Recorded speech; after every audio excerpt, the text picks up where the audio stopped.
It was a late Friday night when I hopped on the Route 47 bus, heading home after a long shift at the diner.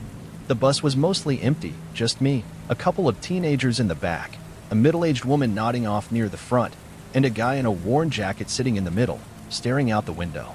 The driver gave me a quick nod as I scanned my pass, and I settled into a seat near the door, ready to zone out. About 15 minutes into the ride, the bus pulled over at a stop on the edge of town. That's when he got on. At first, I didn't pay much attention, just another passenger. But as he moved closer, I noticed his hands were shaking. He was breathing heavily, eyes darting around as if he was expecting someone to be right behind him. He dropped his coins into the fare box with a clatter and glanced back out the door before it closed. I thought he'd just sit down like everyone else, but instead, he stepped right up to the driver and leaned in, whispering something. The driver shook his head, clearly annoyed, but then the man suddenly pulled something out of his pocket, a gun. "Keep driving," he said, his voice low but firm. The driver froze for a second, but the guy jabbed the gun closer, and the bus lurched forward again. My heart pounded as I glanced around to see if anyone else noticed.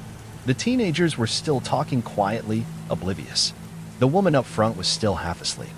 The guy in the worn jacket looked up from his window but didn't seem fazed. The man with the gun, a wiry, tense figure with wild eyes, kept pacing near the driver, glancing out the windows. "They're coming," he muttered, almost to himself. "They're not far behind." The driver, clearly terrified, kept his hands at 10 and 2. I was too scared to move, barely daring to breathe. Eventually, the guy noticed the teenagers whispering and turned on them. "You, shut up. Everyone, be quiet," he shouted. The kid shrank back, and the woman woke up with a startled gasp. I tried to stay still, not drawing his attention. He looked at us, eyes wide and frantic. "They're following me. You have to understand. If they catch up, we're all dead." The driver tried to reason with him, saying he could just get off at the next stop, but the man shook his head violently. "No, no stops. If I get off, they'll kill me. You all have to stay on. They might think I'm not alone." The driver hesitated, clearly calculating his options. "Who's following you?" he asked, trying to sound calm. The man didn't answer, just kept looking out the windows, muttering under his breath. I caught a few words. "They never give up, always watching. Shadows." As we turned onto a long, dark stretch of road leading out of town, I noticed headlights in the side mirror. A black SUV, speeding up behind us. The man saw it too and cursed. "That's them. I knew they'd find me." He waved the gun at the driver. "Faster. Lose them." The driver, panicking, sped up, but the SUV matched our pace. Suddenly, it swerved into the other lane, pulling alongside the bus. A man in a suit leaned out the passenger window, shouting something I couldn't hear. The gunman aimed out the window, but the bus hit a pothole, and the shot went wide, shattering the glass. The SUV fell back, but I could see it wasn't giving up. The driver begged the guy to let us go, but he just kept yelling about how they wouldn't stop, how they'd kill everyone if he didn't get away. Finally, the SUV pulled ahead and stopped in the road, forcing the bus to brake hard. The gunman swore and ordered the driver to reverse, but it was too late. The men from the SUV approached the bus, one holding up a badge. I could barely hear what they were saying over the gunman shouting. Something about being undercover agents, about needing to detain him. Then one of the men shouted, "He's dangerous. He killed 3 people." Everything happened fast. The bus door swung open, and the gunman fired again, missing the suited man by inches. They rushed him, pinning him down, and the gun clattered to the floor. As they cuffed him, he kept screaming, saying they were lying, that they were the killers. The agent approached us, apologizing and explaining that the man was a wanted fugitive, paranoid and armed. They'd been tracking him since he slipped away from a crime scene. When they finally dragged him off the bus, he was still thrashing, screaming about how they were after him. We sat there, stunned, as the agents took him away. Later, I found out that the man had escaped from a mental institution after being convicted of a brutal triple homicide. He believed government agents were stalking him, and anyone resembling the agents was in danger. Apparently, he'd killed 3 people who vaguely fit that description before taking refuge on the bus. Even now, every time I take the bus home, I can't help but look over my shoulder, half expecting to see a desperate face in the window, convinced someone's out to get him. I never did find out if anyone was actually following him that night, but sometimes, when I'm alone at a bus stop after dark, I wonder if he wasn't entirely wrong.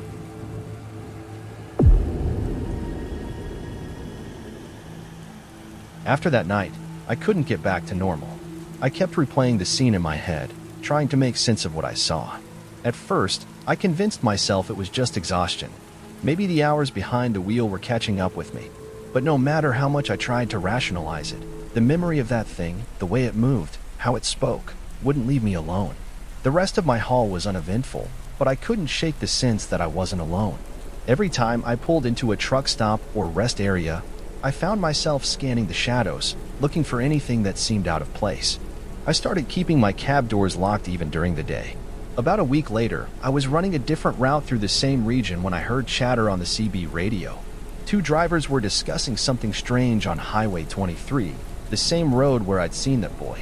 One guy said he'd seen a kid standing in the middle of the road, waving his arms, but when he slowed down to help, the kid just vanished into the woods. The other driver cut in, saying he'd heard about a woman seeing a child sitting on a guardrail a few nights earlier. She swore the boy's eyes reflected red in her headlights. My hands went cold. I pulled over at the next rest area and just sat there, hands gripping the wheel. Could it have been the same thing? Was it still out there, trying to lure more drivers? I couldn't let it go.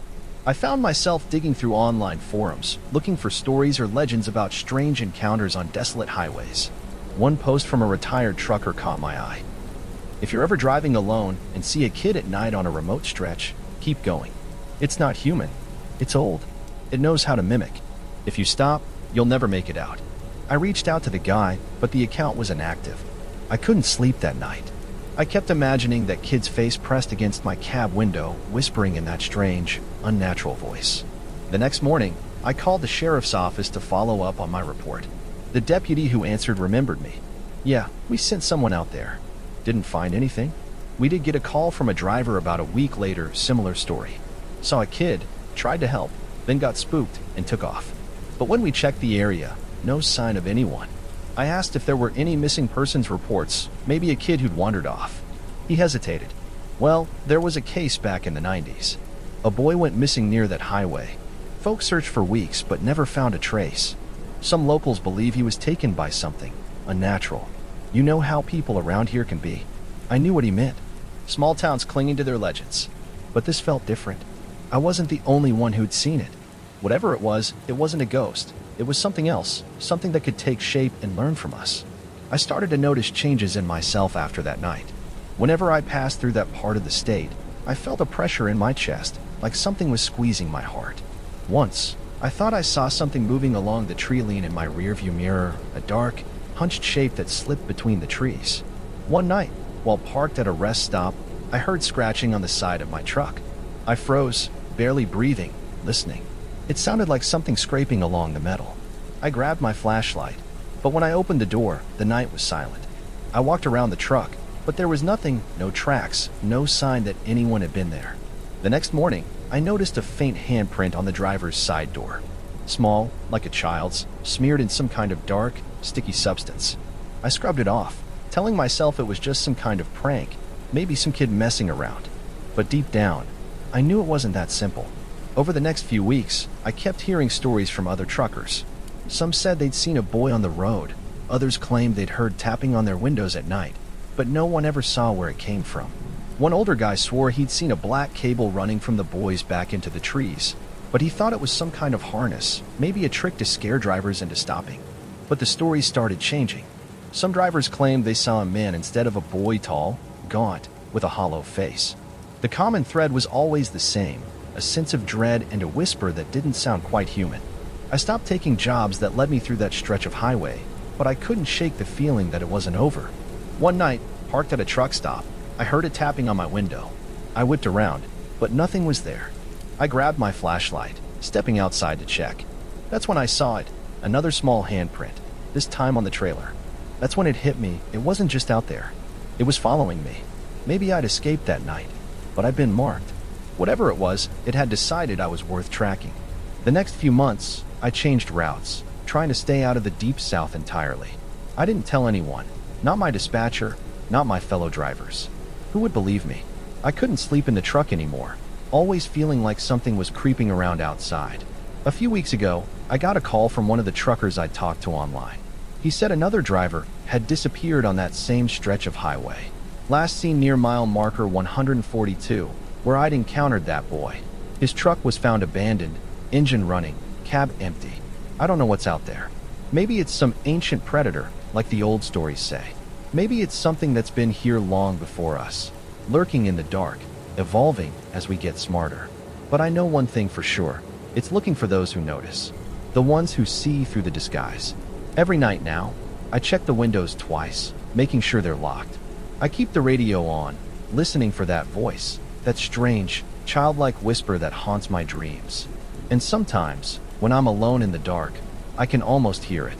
Why the fuck are humans smarter now? I'll never take that route again. But sometimes, I wonder if it really matters. If it's decided to follow me, there might not be anywhere far enough to escape.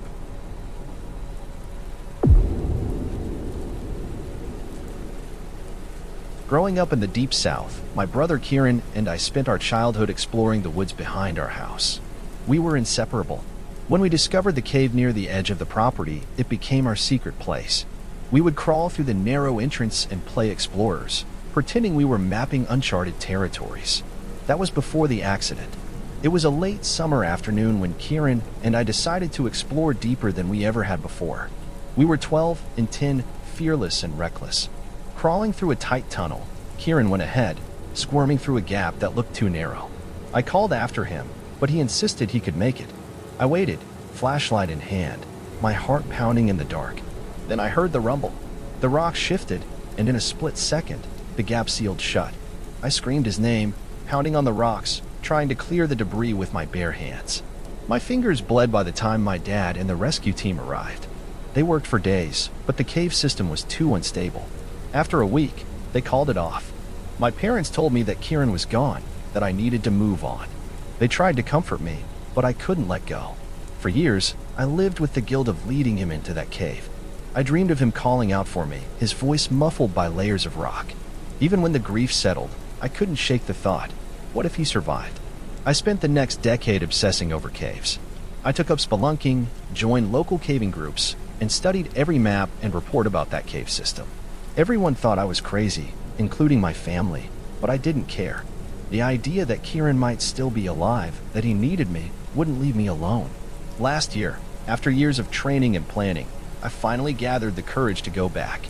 Equipped with ropes, food, and medical supplies, I ventured into the cave alone. The entrance had grown over with weeds, and the narrow tunnel was tighter than I remembered. I squeezed through, my heart thundering in my chest. The cave seemed darker than before, like it had absorbed the years of abandonment. I crawled past the familiar rock formations until I reached the collapsed site. Over time, erosion and natural shifts had opened a new gap, just big enough to squeeze through. Taking a deep breath, I slid into the dark, the smell of wet earth filling my lungs. I crawled for what felt like hours until the tunnel widened into a small chamber. My flashlight beam bounced off the uneven walls, revealing scratches in the rock. I knelt down to look closer. They weren't random. They were markings. Crude, childlike drawings of stick figures and animals, etched into the stone. My stomach dropped when I saw one figure holding another's hand, a smaller one. I recognized it as something Kieran would draw. My hand shook as I traced the lines, fighting the surge of hope. That's when I heard it, the faintest shuffle, like something moving in the dark. Kieran, I whispered, my voice cracking. Silence. I aimed the flashlight into a tunnel branching off the chamber, but the light barely penetrated the blackness. I took a step forward, calling his name again. Then, something moved fast and low to the ground. I barely caught a glimpse. Long, tangled hair, bare feet scraping the stone. My pulse raced as I moved toward the sound, whispering his name. The tunnel opened into another chamber, and there he was. At first, I didn't believe it. He was crouched on the ground, filthy and skeletal, clothes tattered and hanging from his frame. His face was gaunt, eyes wild and sunken. My heart ached when I recognized him. Kieran, my little brother. I didn't even notice the tears on my face as I called out again, softly this time. Kieran, it's me. It's Chris. I'm here. He tilted his head, sniffing the air like a feral animal. When I took a step closer, he hissed, baring his teeth. Before I could react, he lunged. I stumbled backward, feeling a sharp, searing pain as his teeth sank into my forearm. I shouted in pain, trying to hold him back without hurting him. He snarled like a cornered animal, eyes wide and terrified. Kieran, it's me. I cried, struggling to keep him from biting me again. He froze, his hands still clawing at me. eyes fixed on mine. I thought I saw a flicker of recognition before he turned and scrambled into a narrow crevice, vanishing into the dark. I sat there, clutching my bleeding arm, trying to process what just happened. My little brother, alive, but changed. I wanted to chase after him, but the fear of losing him again paralyzed me.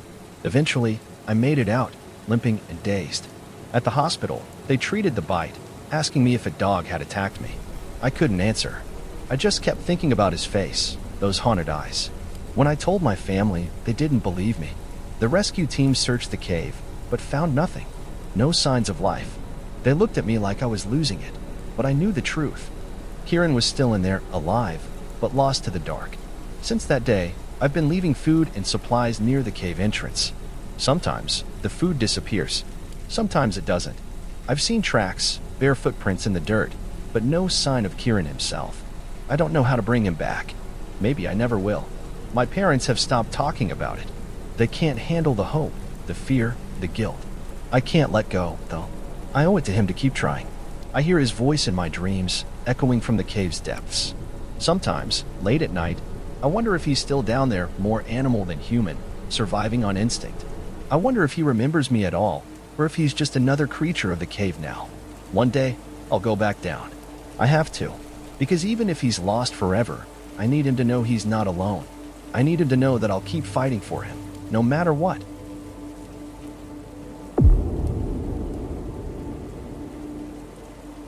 Ace and I had always been explorers.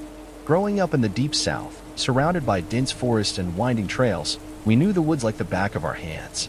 Our parents would always warn us to be careful, stories about hunters or wild animals, even rumors about missing people from the area. But we never thought much of it. We'd been hiking those woods since we could walk. That day started like any other, a spontaneous idea to explore a new trail Ace had found online. It was one of those lesser-known paths, barely marked on the map. We packed some snacks, filled our water bottles, and headed out. The trailhead was overgrown, vines snaking through the cracked wooden marker. Ace was unfazed, determined to see where it led. After about an hour of hiking, we stumbled onto something strange, a cluster of scattered items just off the path. A stuffed rabbit, a torn sneaker, and a faded red jacket. Ace frowned, picking up the rabbit. "Looks like someone lost their stuff," he muttered. I felt uneasy, like we were intruding. I checked the ground and noticed the underbrush was trampled, as if someone had moved through there recently. "Ace, we should turn back," I suggested. He shrugged. "We're already this far. Let's see if we find anyone." I knew Ace wouldn't back down, so I followed, my nerves on edge. The deeper we went, the denser the forest became. Eventually, we broke through a thicket and stumbled upon a clearing, and that's when we saw it. A cabin. It didn't look like much at first, just an old wooden structure, leaning slightly to one side, windows grimy and broken. But something about it felt wrong. I couldn't put my finger on it, just a crawling sensation on the back of my neck. Ace squinted at the place. "Weird. There's no road leading here." We moved closer, and that's when we saw the marks on the door. Deep scratches, as if something with claws had tried to force its way inside. I wanted to leave right then, but Ace noticed something else, a faded sign nailed to a tree beside the cabin. "Speak, and be silenced. Look, and be blinded. Leave, and be bound. When the last chair is filled, you will be free." "What the hell does that mean?" Ace whispered. Before I could respond, we heard a noise, faint, muffled, like something tapping against wood. We exchanged glances, and before I could stop him, Ace pushed the door open. The smell hit me first, rot and mildew mixed with something metallic. Inside, the place was dim, lit only by weak sunlight streaming through the broken windows. The tapping noise stopped. Ace stepped in, and I hesitated, but fear of being alone pushed me forward. The cabin was just one room, and in the center was a wooden table with 4 chairs, each occupied. At first, I thought they were mannequins. They sat so still, heads tilted downward. But then I saw the blood. A man with thick glasses, his eyes gouged out, sat at one end, his hands nailed to the table. Across from him, a woman with her lips sewn shut, her eyes wide and staring. To her right was a young girl, her hands nailed down like the others, and at the far end, a man whose mouth was forced open by a metal gag. Blood crusted the corners of his lips. "Ace, we need to go," I whispered, but he was frozen, staring at the macabre scene. Then I noticed the plates in front of them, rotted food, crawling with maggots. There were words etched into the table between them. When the last chair is filled, you will be free. That's when I saw it. The fifth chair, empty, waiting. Suddenly, the figure with the sewn lips shifted, just a twitch of the head. I grabbed Ace's arm, pulling him back. We have to leave. Now. But then something scraped against the floor behind us. We whipped around, and for a second, I thought I saw movement in the shadows. Ace shook his head, trying to process it. Rowan, they're alive. We have to help them. Don't you see? It's a trap. We have to get out before. A sudden sound, the unmistakable creak of the last chair moving. I turned and saw the young girl looking right at me, her eyes vacant, hollow. A low growl rumbled from somewhere unseen, and the air grew heavy, suffocating. Ace tried to move toward the girl, but I pulled him back. It's not them anymore, I hissed. Then, a shadow slid through the doorway, a shape, long and twisted, hunched as it moved inside. I couldn't make out details, just the gleam of wet eyes and the smell of something dead. The thing moved toward the table, and the family went rigid, like they were trying to remain as still as possible. I yanked Ace toward the door, desperate to escape. The creature turned its head, sniffing the air. Without warning, the young girl opened her mouth and whispered, "Don't sit." The creature shrieked, and in a flash, I saw its long, skeletal hand swipe toward her face. Ace and I bolted out of the cabin, running blindly through the trees. I could hear the screeching behind us, the scraping of something being dragged. We didn't stop running until we burst out onto the trail, gasping for air. Ace collapsed to his knees, his face pale. I didn't speak. I couldn't. We made it back to the nearest ranger station and reported what we found, but when they went to check, the cabin was gone. The clearing was just empty ground, the forest reclaiming it. Sometimes I dream about that cabin, the people bound to their seats, waiting for someone to fill the last chair. I wonder if that shadowy thing still lurks there, waiting for the family to break their silence or for a foolish stranger to take a seat. Ace doesn't talk about it anymore. He acts like it never happened, but I can see the fear in his eyes whenever we're near the woods. The worst part? I've been back to that area, and sometimes I find fresh food set at the forest's edge, like someone is still leaving offerings. I don't know if it's out of guilt or fear, but I can't help but think, if someone fills that last chair, what will be set free?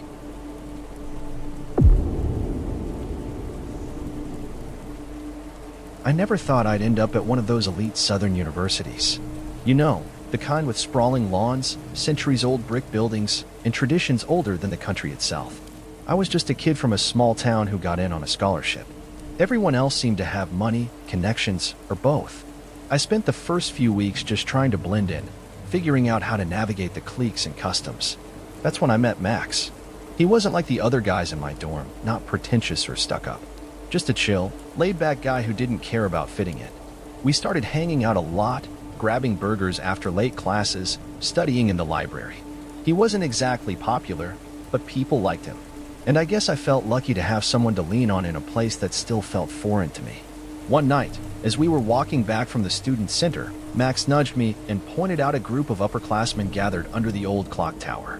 They were all dressed in dark clothes, standing in a tight circle, whispering. I thought nothing of it, but Max looked intrigued. "That's the Cloister Society," he whispered. I'd heard rumors. They were supposedly an underground group on campus, invitation only, full of legacy kids and future leaders. Joining them practically guaranteed success after graduation. But no one really knew how to get in or what they did. A few weeks later, I found a small envelope slipped under my dorm door. It was unmarked except for a single symbol, a stylized raven. Inside was a handwritten note. "You've been noticed. Be at the clock tower at midnight. Come alone." When I showed it to Max, his eyes widened. "Dude, this is it. The Cloister. They must have picked you." I asked why me, and Max shrugged. "Maybe they see potential. You should go." Curiosity got the better of me. That night, I snuck out and made my way to the clock tower. A group of about 10 people stood in the shadows, faces obscured by hoods. One of them stepped forward and pulled back his hood.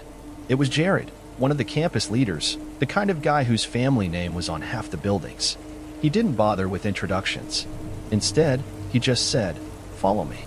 They led me to a hidden room beneath the clock tower. A long wooden table dominated the center, candles flickering around the edges. One by one, they introduced themselves, people I'd seen around campus but never interacted with. Then Jared spoke again. "We're not like the other clubs. We shape futures here, but not everyone can handle it. He paused, letting the words sink in. Tonight's your first test, and you're not alone. The door opened, and Max was shoved in, looking just as confused as I felt. Jared smirked. You brought him along. That was your mistake. But it's also your chance to prove yourself. I didn't understand at first. Then Jared laid it out, plain and simple. Only one of us could join. I had to make a choice. Either expose Max as a liability, someone who couldn't keep secrets, or walk away from the society entirely. Max looked at me, his face a mixture of disbelief and betrayal. They're messing with you. Let's just go, he whispered. But Jared wasn't done. He tossed a small blade on the table. If you want in, cut ties. Prove you're willing to do what it takes. Loyalty to the society comes first. My heart pounded, but I couldn't move. This wasn't just about joining a club. It was about proving I had the guts to make hard choices. Max reached for the door, but two of the members blocked it.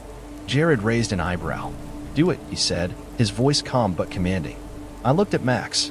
I wanted to tell him it was all just some sick test, that we'd laugh about it later. But his eyes were pleading, desperate. He knew what I was thinking before I did.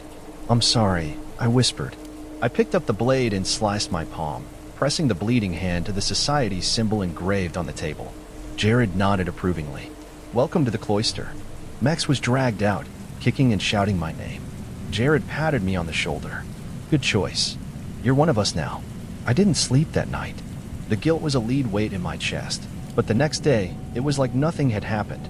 Max wasn't in class, and no one seemed to notice his absence. I asked around, but it was like he'd never existed. A week later, a notice appeared on the campus bulletin. Student missing Max Jensen. Last seen near the clock tower. I tried calling his phone, but it was disconnected. I went to the police, but they just took my statement and said they'd follow up. I knew they wouldn't. Not with Jared's father on the board. My initiation into the cloister continued. They taught me how to manipulate, how to lie convincingly, how to protect the society's secrets at all costs. I buried the guilt deep, told myself Max must have run off or gone home. I had to believe that. But late at night, when I passed the clock tower, I sometimes hear his voice calling my name. I know it's just my mind playing tricks, but it doesn't matter. I made the choice. I betrayed my only real friend. The cloister changed me. I used to think I was just some small-town kid lucky to be here. Now, I'm something else, someone capable of betrayal, of cruelty. They saw it in me before I even knew it was there. And now, every time I look in the mirror, I see someone colder, more calculating. I passed their test, but I'm not sure it was worth it. Because the worst part isn't losing Max, it's realizing that maybe this is who I was meant to become all along.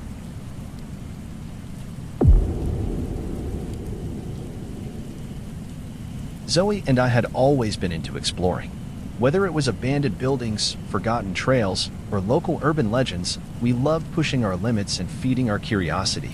So when Zoe heard about the hidden cave system at the edge of the state park, it wasn't a question of if we'd check it out, just when. We drove out on a Friday afternoon, aiming to reach the entrance before dark. The trail leading to the cave wasn't marked, which made sense since it was technically off limits. Zoe had found the location through some obscure hiking forum. Apparently, it wasn't on any official map, but a few local adventurers had found it by accident. They claimed the cave went on for miles, and that people who wandered too far didn't come back. Most commenters brushed it off as nonsense, but a few posts seemed genuinely unnerved, warning others to stay away. Of course, that just made Zoe more determined. When we finally found the narrow opening between jagged rocks, the air immediately felt colder. Zoe grinned, pulling her flashlight from her pack. You ready? She asked, her excitement contagious. I shrugged off my nerves and followed her inside. The cave walls were damp, and our voices echoed more than I expected. As we moved deeper, the daylight quickly faded, swallowed by the rock. We marked our path with chalk on the walls, something we learned after getting lost on a hike the previous year. The initial chambers were wide and mostly empty, just natural formations and some graffiti from other explorers. But about half an hour in, the atmosphere changed. The tunnels grew narrower, and the silence pressed in. We found an old backpack abandoned in one corner, covered in dust. Zoe dug through it, finding a couple of empty water bottles and a faded map with illegible notes. Someone else has been here, she whispered, more intrigued than alarmed.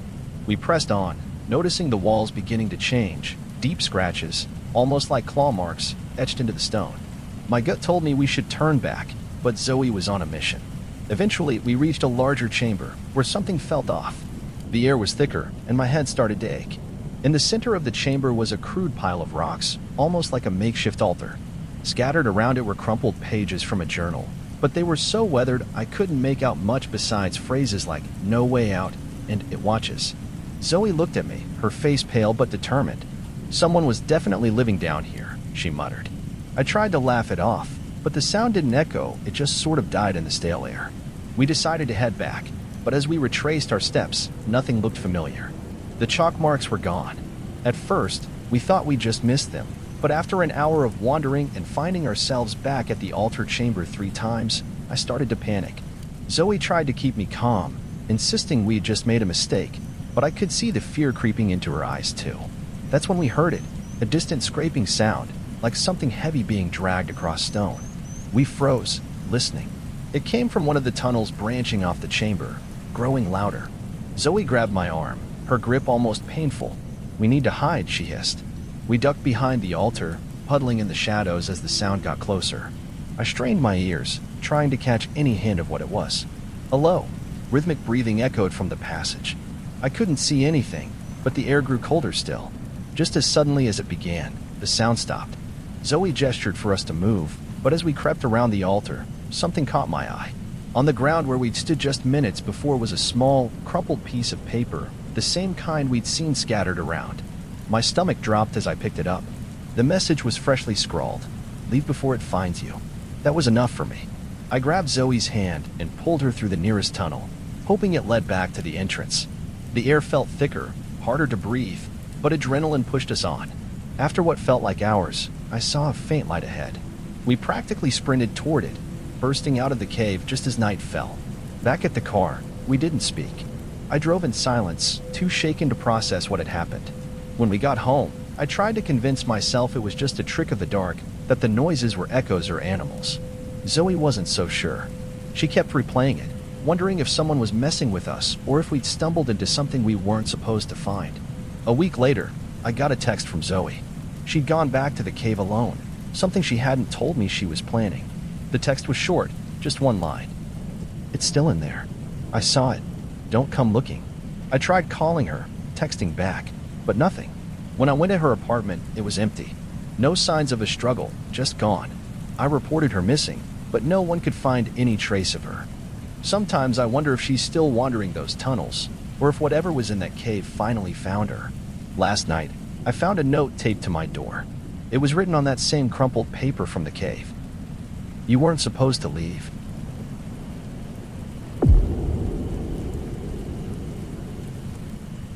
I wasn't really looking for anything when I wandered into that yard sale. It was one of those spontaneous things. I was driving back from a weekend at the lake, saw the hand-painted sign on the side of the road, and figured I'd stop for a minute. The whole setup was in a dusty yard just off a winding back road, with tables stacked with rusty tools, old dishes, and faded books.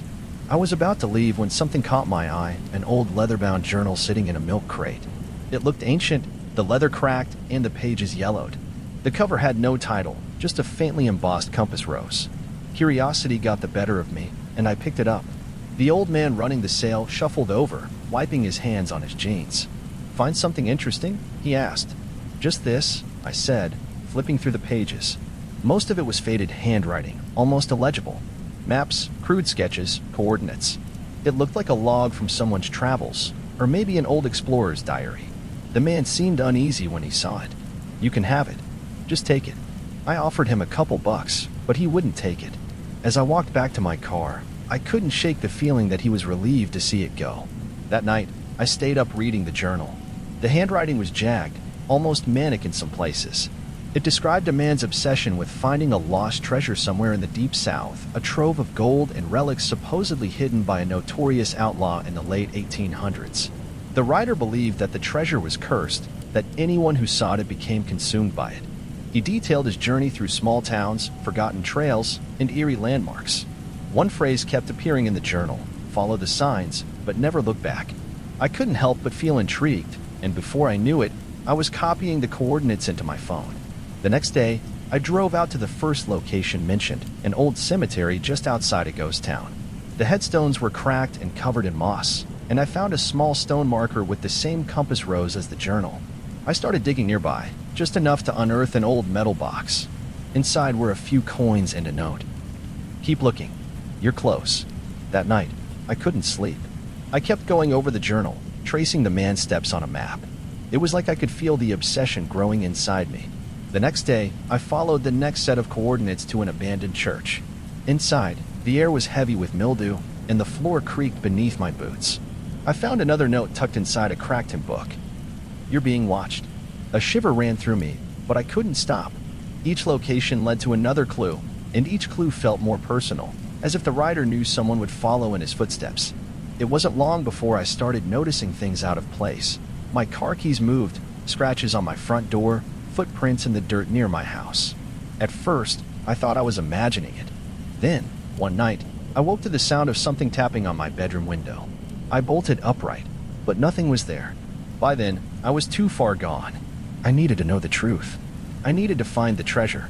I traced the last coordinates to a rundown cabin in the woods, barely more than a rotting shack. Inside, the air was thick and stale. I found a trapdoor in the floor, the hinges rusted but not locked. Below was a small, dirt-floored cellar. My flashlight flickered, and that's when I saw it, a small wooden box wrapped in cloth. My heart raced as I unwrapped it, only to find nothing. The box was empty except for a single sheet of paper. "You were warned. Now you're next." I froze, hearing the sound of footsteps overhead. Someone was in the cabin. I barely dared to breathe, and then the trapdoor creaked open. A figure loomed at the top of the stairs, just a silhouette, but I could feel his gaze. He whispered, "You looked back." I don't remember how I got out of there, just that I ran through the woods until I collapsed. When I finally made it back to my car, I noticed something in the passenger seat, the journal. I had left it at home, but there it was, and when I opened it, the handwriting had changed. "You can't stop now. They're coming." I drove home in a panic, but it didn't matter. The obsession wouldn't let go. I tried to burn the journal, but it wouldn't catch fire. I threw it into the river, but it showed up on my porch the next morning. I tried to forget, but every night I hear that tapping at my window, and sometimes I see footprints leading from the woods to my door. I can't sleep. I can't think about anything else. And now, I've noticed something worse. My reflection, it doesn't look quite right anymore. It stares at me, almost like it knows something I don't. I never should have picked up that journal. I should have left it buried in that yard, left it to someone else. But now, it's too late. I can't stop searching, even though I know it's leading me to something dark, something that's been waiting for someone like me. And every night, the tapping gets closer.